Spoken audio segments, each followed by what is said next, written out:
कोई सपनों में, कोई अपनों में, कोई बेगानों में खो गया। इश्क में आशिक, इश्क न जाने कैसा जमाना अब हो गया। रंगीनियों में घुल मिल जाए, है तितलियाँ ये आवारा, हो सुनहरी ये धूप से ज्यादा चमक रही है। गाना अच्छा है ना? आई नो कईयों ने ये गाना सुना भी नहीं होगा, लेकिन सिर्फ इसलिए कि ये गाना फेमस नहीं है, क्या ये पैरामीटर किसी भी गाने को जज करने के लिए काफ़ी है?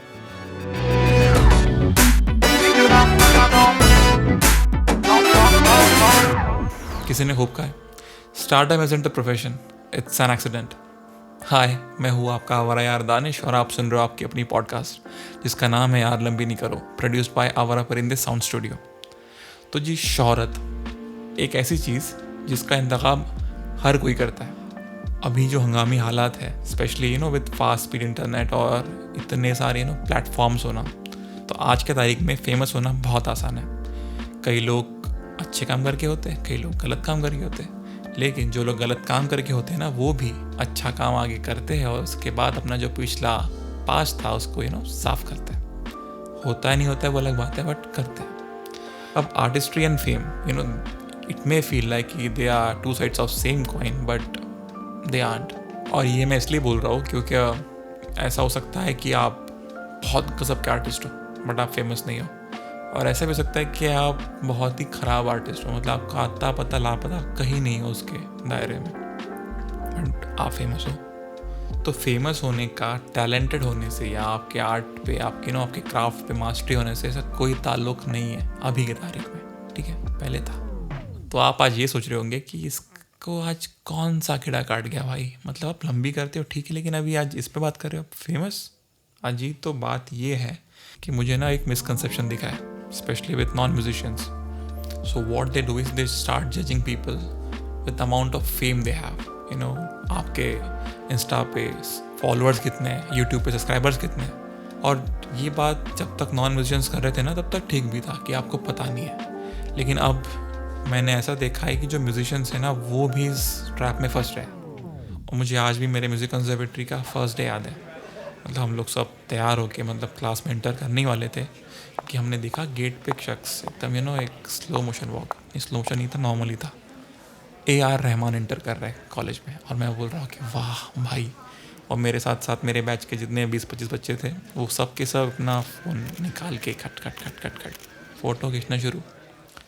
वो हुआ सेशन, मतलब वो सर गए, उसके बाद हम लोग अपनी क्लास में घुसे। तो क्लास में घुसने के बाद हमारे जो HOD थे माननीय, उन्होंने हमें एक स्पीच दी, उस दिन एक भाषण दिया। उन्होंने ये कहा कि क्या आप आपके साथ जो बच्चे खड़े, अगर वो आपके उसे रैंडमली रास्ते पर मिल जाए तो क्या आप उनके साथ उनकी फ़ोटो खींचोगे, हाँ या ना? ये ओपन था सवाल। फिर उन्होंने कहा कि इस जगह पे इसलिए आए हो क्योंकि आप अपने क्राफ्ट को एनहांस कर सको, और आप यहाँ पर इसलिए भी आए हो क्योंकि आप खुद एक आर्टिस्ट हो। तो just because some other person is famous, that doesn't mean कि आप उसके ऑ में आ जाए। तो अगर आपको कुछ सीखना ही आगे वाले से, तो उसकी कुछ अच्छी बातें इनकलकेट करो। Try to inculcate his good qualities that can make you a better person and good musician as well.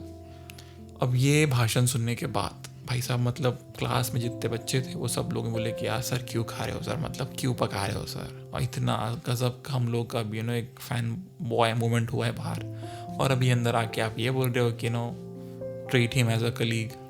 कैसे भाई, कैसे? बट फिर क्या था, फिर हमको रहमान सर हर दूसरे दिन नहीं, मतलब काफ़ी टाइम मिलते रहे, दिखते रहे।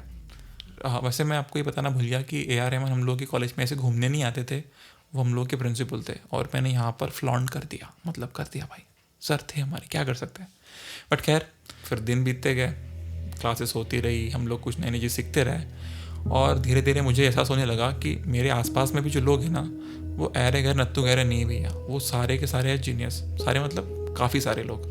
कई ऐसे बंदे थे जो लोग 15 साल से क्लासिकल सीख रहे थे, कोई ऐसे थे जो विशारद थे, कोई प्रोडक्शन में बाप थे, तो कोई परफेक्ट पिच थे। मतलब भाई साहब टैलेंट का भंडार आसपास सब तरफ। लेकिन सब में एक चीज़ कॉमन थी, वो ये थी कि वो लोग फेमस नहीं थे। अब क्या ये चीज़ हो सकती है उनके टैलेंट को जज करने का पैरामीटर, फेमस नहीं होना?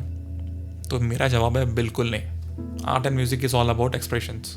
आप आपकी कला को पूछते हो, सालों साल रियाज करते हो और ढेर सारा वक्त गुजारते हो, और इतना वक्त गुजारने के बाद आपको ये होता है रियलाइज़ कि मैंने अभी तक सिर्फ ऊपरी सतह को खुरेदा है, मुझको नहीं पता आगे और क्या है, बहुत बड़ी दुनिया है। तो ये है क्राफ्ट।